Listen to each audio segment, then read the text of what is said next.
రాష్ట్రంలో 46,447 చెరువులు ఉన్నాయి గుర్తించమన్నారు. ప్రతి సంవత్సరం 20% చెరువులను రిపేర్స్ చేసి 5 సంవత్సరాలలో మొత్తం పూర్తి చేస్తామన్నారు. ఫేజ్ 1 ఫేజ్ 2 ఇప్పటికి పూర్తి అయిందని ప్రభుత్వం చెప్తుంది. Phase 2 ongoing project. సో ఇక్కడ ప్రభుత్వాన్ని మేము సూటిగా అడిగేది, ఫేజ్ 1లో మీరు తీసుకున్న చెరువుల సంఖ్య ఎంత, కేటాయించిన నిధులెన్ని, ఖర్చు పెట్టిందని, అందులో అక్రమాలు జరిగినాయని అవినీతి జరిగిందని ఏమైనా ఆరోపణలు వచ్చినాయా, వస్తే ఎంత మేర నిధులు ఈ అక్రమాలల్లో నిగ్గుదేల్చిండ్రు, ఏ అధికారుల మీద చర్యలు తీసుకుండ్రు. నెంబర్ 1 అధ్యక్ష.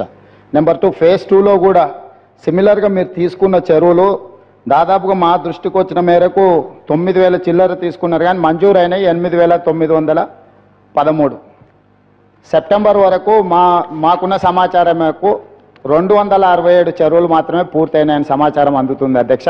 కాబట్టి ఫేజ్ 2లో కూడా ఎన్ని చెరువులను ప్రభుత్వం టేకప్ చేసింది, అడ్మినిస్ట్రేటివ్ శాంక్షన్ ఇచ్చింది, ఎన్ని చెరువులు ఈ రోజు వరకు పూర్తయినాయి, నిధుల కేటాయింపులు ఎన్ని, ఖర్చు పెట్టినవన్నీ కూడా వివరాలు చెప్పాలి. అదేవిధంగా ములుగు నియోజకవర్గానికి సంబంధించి మంత్రి గారి దృష్టికి అక్కడ జరిగిన అవినీతి మీద ఏమైనా ఫిర్యాదులు వచ్చినాయా, దాని మీద మంత్రి గారు ఏమన్నా విచారణకు ఆదేశించండా, విచారణలో తేలిన అంశాలు ఏంటి, అవినీతి జరిగిందనా లేకపోతే అధికారుల మీద మంత్రి గారు ఏమైనా చర్యలు తీసుకోమని చెప్పిండ్రా అనేది స్పష్టత ఇవ్వాలి అధ్యక్ష.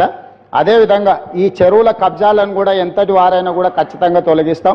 ఈ చెరువులే వరప్రదాయిని తెలంగాణ ప్రాంతానికి అని పదే మంత్రివర్యులు కానీ ప్రభుత్వం కానీ చెప్తా వచ్చింది. అయితే ప్రధానంగా సినిమా హీరోలు అంటే ప్రజలకు ఆదర్శంగా ఉండేవాళ్ళు, మంచిని ప్రజలకు బోధించేవాళ్ళు, వాళ్ళని ఆదర్శంగా సమాజం తీసుకుంటుంది.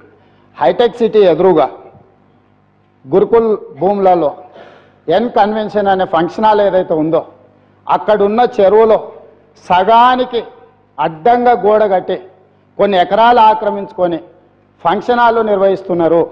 పదే ప్రభుత్వం దృష్టికి వచ్చింది, టీవీ ఛానళ్ళల్లో పేపర్లలో చూపించారు. అక్కినేని నాగార్జున గారు కూడా దాని మీద స్పందించారు. ఈనాటి వరకు ఆ ఆక్రమణలు తొలగించలేదు.